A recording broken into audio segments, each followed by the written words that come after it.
Hi అందరికీ నమస్కారం. Welcome to our channel. Present మనతో పాటు గెస్ట్గా ఉన్నారు మాణిక్ గారు. సార్ నమస్తే అండి. నమస్తే సార్. ఏపీ లిక్కర్ స్కామ్లో రోజుకొక విషయం బయటకు వస్తూనే ఉంటుంది, ఏదో ఒకలాగా హల్చల్ చేస్తూనే ఉంటుంది. అదే తరహాలో లిక్కర్ స్కామ్లో వచ్చే కమిషన్లు నేరుగా క్యాష్ రూపంలో కాకుండా బంగారం రూపంలో కూడా తీసుకుంటున్నారని సమాచారం అయితే వచ్చింది. అదే తరహాలో ఇప్పుడు ఏమైందంటే 400 కోట్ల రూపాయలు విలువ చేసే బంగారాన్ని ఒక దగ్గర స్వాధీనం చేసుకున్నాం అంటే రసీదులు కొట్ట ఉన్నాయని సిట్ అయితే తెలిపింది. 400 కోట్ల రూపాయలు విలువ చేసే బంగారాన్ని సిట్ అయితే వసూలు చేసుకుంది. అసలు ఎవరు ఆ వ్యక్తి, ఏంటి కథ ఏంటి అని అంటే, భారతదేశ చరిత్రలోనే ఏ లిక్కర్ స్కామ్లో కూడా ఇంత భారీ దోపిడీ జరగలేదు. పెద్ద పెద్ద ముంబై డాన్లు ఉంటారు. ముంబైలో పారిశ్రామికవేత్తలను బెదిరించి, అంటే వాళ్ళు ఇంటర్నేషనల్ లెవెల్లో వాళ్ళు క్రిమినల్స్. అయితే భారతదేశంలో కూడా కొంతమంది డాన్స్ ఉన్నారు. వాళ్ళు అబూ సలీం కావచ్చు, అలాగే దావుద్ ఇబ్రహీం కావచ్చు. ఇలాంటి వ్యక్తులు పారిశ్రామికవేత్తలను బెదిరించి వాళ్ళకి పాయింట్ బ్లాక్లో గన్ను పెట్టి వాళ్ళ దగ్గర డబ్బులు దండుకుంటూ ఉంటారు. వాళ్ళు జల్సాలు చేస్తూ ఉంటారు. ఇష్టానుసారంగా క్రిమినల్ మైండ్ తోటి ప్రవర్తిస్తూ ఉంటారు. అంతకు తలదన్నే విధంగా, అంటే అదే మోడల్లో, అంటే అంతకు మించిన డబ్బులు గ్యాదర్ చేయడంలో 2019 నుంచి 2024 వరకు ఆంధ్రప్రదేశ్లో పరిపాలన కొనసాగించినటువంటి జగన్మోహన్ రెడ్డి గారి మనసులో వాళ్ళకి ఒక సాధనం ఏంటి అంటే మద్యం కుంభకోణం. ఓకే. ఆ కుంభకోణంలో బెవరేజెస్ కార్పొరేషన్ అంటే ఏపీకి చేసిన వాసుదేవరెడ్డి అనే అతను జగన్మోహన్ రెడ్డికి అత్యంత సన్నిహితుడు. అతను పెట్టిన వ్యక్తే.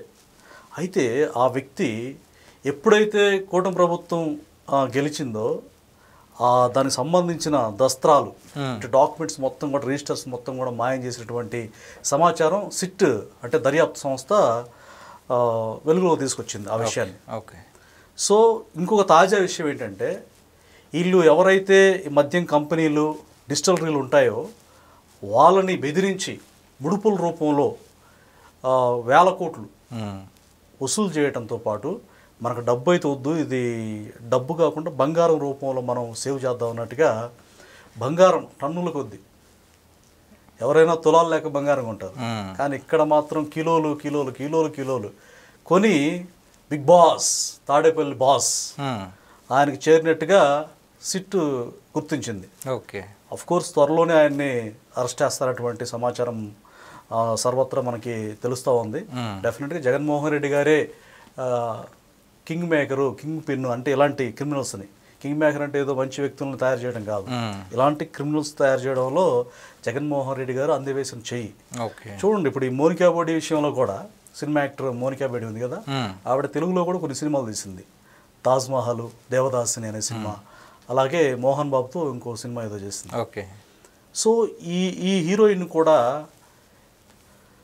పాస్పోర్ట్, అంటే అబూ సలీం యొక్క లవర్ ఇవిడ, అంటే దావుద్ ఇబ్రహీం అనుచరుడు ఎవరైతే ఉన్నారో అతని ప్రేయసి. అయితే వాళ్ళు అండర్ వరల్డ్ డాన్కి సంబంధించిన వ్యక్తులు కాబట్టి వాళ్ళ మీద కేసులు ఉన్నాయి చాలా. అయితే ఏపీ ఎన్నుకోవడం, ఏపీలో కర్నూలు జిల్లాలో ఎన్నుకోవడం, కర్నూలు జిల్లాలో అప్పుడు ఎంఆర్ఓగా ఉన్నటువంటి, ఇప్పుడు మద్యం కుంభకోణంలో కీలక పాత్ర పోషించి జగన్మోహన్ రెడ్డికి ఓఎస్డీగా పనిచేసిన కృష్ణమోహన్ రెడ్డి అప్పుడు కర్నూలు ఎంఆర్ఓ. ఓకే. అదేవిధంగా గ్రూప్ 1 ఎగ్జామ్లో, అంటే ఏపీఎస్సీలో అవకతవకలు పాల్పడి అప్పుడు మద్యం కుంభకోణంలో కూడా ఇన్వాల్వ్మెంట్ ఇండైరెక్ట్గా ఉండి, అంటే జత్వాని కేసులు కూడా అతను అరెస్ట్ అయ్యాడు కదా, Jethwani case and APSC group 1 exam దాంట్లో అవతవకలు పాల్పడడానికి గాను పిఎస్ఆర్ ఆంజనేయులు ఉన్నాడు కదా, ఆయన అప్పుడు కర్నూలు ఎస్పీగా పనిచేస్తున్నాడు. జగన్మోహన్ రెడ్డి ఓఎస్డి, కృష్ణమోహన్ రెడ్డి అప్పుడు అక్కడ ఎంఆర్ఓ పనిచేస్తున్నాడు. అంటే జగన్మోహన్ రెడ్డి సెలక్షన్ ఎలా ఉంటుందో చెప్పడానికి చెప్తున్నా. జగన్మోహన్ రెడ్డికి ఎలాంటి వ్యక్తులు కావాలి, సోషల్ మీడియాలో సోషల్ మీడియాలో తన కుటుంబ సభ్యులనే దుర్భాషలు, అంటే ఎవడు కూడా ఆ పదాలను చదవలేని విధంగా రోత కోతలు కూసే వ్యక్తులను రిక్రూట్ చేసుకుంటాడు. ఆ వ్యక్తులకి సపోర్ట్ చేస్తాడు మీడియా సముఖంగా. నీకు పోలీసులతో సెల్యూట్ చేయిస్తా అన్నాడు వర రవీందర్ రెడ్డి తోటి. ఆ వర రవీందర్ రెడ్డి ఏం పెట్టాడు, జగన్మోహన్ రెడ్డి తల్లిని, జగన్మోహన్ రెడ్డి చెల్లిని వల్గర్గా భయంకరంగా దుర్భాషలాడి పోస్టులు పెట్టాడు సోషల్ మీడియాలో, ఫేస్బుక్లో, ఇన్స్టాలో, ఎక్స్లో. ఓకే. అయితే ఇలాంటి వ్యక్తులను చూజ్ చేసుకున్నాడు. ఇలాంటి వ్యక్తులు ఆంధ్రప్రదేశ్ రాష్ట్రం మీద పడి బందిపూడి దొంగల్లాగా లిక్కర్ మాఫియా పేరిట వీళ్ళు ఏదైతే డిస్టిలరీలు అలాగే మద్యం కంపెనీలు ఉంటాయి కదా, వాళ్ళ దగ్గర ముడుపులు, లంచాలు తీసుకునే క్రమంలో వాళ్ళని బెదిరించి భయపెట్టి దాంతో వాళ్ళు బంగారం కొని ఇలా ఇవ్వాలి. బంగారమే కొన్నారు. వాళ్ళ రసీదులు కూడా సిట్ దర్యాప్తు సంస్థ. ఈ రసీదులు ఎలా కనుక్కున్నారు అసలు, ఏంటిది? సిట్ ఎంక్వైరీ చేసింది. అంటే వాళ్ళు ఎట్లా లావాదేవీలు, ఇప్పుడు వాళ్ళకి ఏమేమి అమ్మకాలు చేశారు, బంగారపు షాపులు ఉంటాయి, ఆ బంగారపు షాపుల్లో ఏదైతే ట్రాన్సాక్షన్ జరిగిందో అంటే రసీదులు ఇస్తారు కదా, అవన్నీ కూడా వీళ్ళు ఫైల్స్ దొరికాయి. లావాదేవీలు. సిట్ అంటే స్పెషల్ ఇన్వెస్టిగేషన్ టీమ్. వీళ్ళు చాలా కీలకంగా డెప్త్గా అనాలిసిస్ చేస్తారు. నిజంగా ఈ విషయంలో కూటమి సర్కార్కి, ముఖ్యంగా చంద్రబాబు నాయుడు గారికి ధన్యవాదాలు తెలపాలి. ఎందుకనంటే ఒక పారదర్శకం కలిగినటువంటి ఆఫీసర్స్ని, మంచి ఇంటలెక్చువల్ పర్సన్స్ని సిట్ బృందంలో ఆయన చూజ్ చేసుకొని దీన్ని ఛేదించాలి, ఆంధ్రప్రదేశ్ ప్రజలకి మనం వాస్తవాలను తెలియజేయాలి. జగన్మోహన్ రెడ్డి అంటాడుగా, నేను పోలీసులు బట్టలు ఇప్పదీస్తాను. అదే పోలీసు వ్యవస్థ, అదే పోలీస్ అధికారులు, ఇప్పుడు కొంతమంది సిట్లో ఉన్నటువంటి అధికారులు కూడా జగన్మోహన్ రెడ్డి క్రిమినల్ సామ్రాజ్యం యొక్క బట్టలు ఇప్పదీసి ప్రజల ముందు నిలబెట్టబోతున్నారు. నేనేది అర్థమవుతుందా? జగన్మోహన్ రెడ్డి లాగా మనుషులు, అధికారులు కాదు. జగన్మోహన్ రెడ్డి సైకలాజికల్గా క్రిమినల్ మైండ్ సెట్ ఉంది చూసావా? ఆ దుర్మార్గం మొత్తాన్ని కూడా, ఆ దుర్మార్గానికి ఒక ఆహారం మనం ఊహించుకుంటే, ఆ దుర్మార్గాన్ని బట్టలు ఎప్పదీసి ప్రజల ముందు ఇది ఆ దుర్మార్గం అని ఈ సిట్ ద్వారా జగన్మోహన్ రెడ్డి గారి యొక్క బండారం మొత్తం కూడా కూటమి సర్కార్ బట్టలు ఎప్పదీసి, ఆ అవినీతి బట్టలు ఎప్పదీసి ప్రజలకి ఇది జగన్మోహన్ రెడ్డి గారి విషయం ఇదని చెప్పి చెప్పబోతుంది.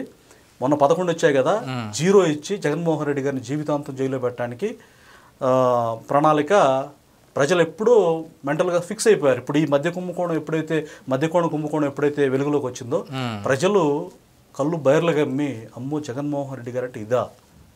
జగన్మోహన్ రెడ్డి యొక్క వ్యక్తిత్వం, ఆయన చనిపోయినటువంటి ఆయన తండ్రి చనిపోయాడు కదా, రాజశేఖర రెడ్డి చనిపోయినప్పుడు ఎవరైనా తండ్రి, ఆయనకి బాడీ చాలా దారుణంగా అయిపోయింది కదా, ఆ పార్థివ దేహం యొక్క భాగాలు తీసుకొచ్చి అక్కడ అందరూ బోర్ను విలపిస్తూ ఉంటే జగన్మోహన్ రెడ్డి గారు ఏం చేశాడు తెలుసా? నేను సీఎం అవ్వాలని చెప్పి సంతకాల సేకరణ కోసం శ్రీకారం చుట్టాడు. ఆ ఒక్క పాయింట్ తెలుసు ఆ ఒక్క పాయింట్ పట్టుకుంటే అర్థమైపోద్ది జగన్మోహన్ రెడ్డి వ్యక్తిత్వం ఎలాంటిదో. అధికారం కోసం, డబ్బు కోసం ఎంత నీచానికైనా దిగజారేటువంటి వ్యక్తిత్వం జగన్మోహన్ రెడ్డిది. సో బంగారం కేజీలు కొని 400 కోట్ల రూపాయల బంగారాన్ని ఆయన దాచినట్టుగా సిట్ వెలుగులో తీసుకొచ్చింది. ఇది ఇంకా మొత్తం డెప్త్ ఇన్వెస్టిగేషన్ జరుగుతుంది. ఇంకా మనకి మైండ్ బ్లాంక్ అయ్యేటువంటి అంశాలు బయటకు వచ్చేటువంటి, అంటే 400 కోట్లు కాకుండా ఇంకా విలువ చేసే బంగారం అసలు కొన్ని వేల కోట్లు కూడా రావచ్చు. ఇంకా ప్రజెంట్ విచారణలోనే ఉంది, దర్యాప్తులోనే ఉంది. పూర్తి దర్యాప్తు పూర్తి అయ్యేసరికి జగన్మోహన్ రెడ్డి యొక్క వ్యక్తిత్వం నిజంగా మనిషి అన్నవాడే జనాలకు మొహం చూపించలేడు. So Jaganmohan Reddy chapter is close అనేది మనకి క్లియర్ కట్గా అర్థం అవుతుంది ఈ లిక్కర్ స్కామ్లో మనకి. థ్యాంక్స్ అండి.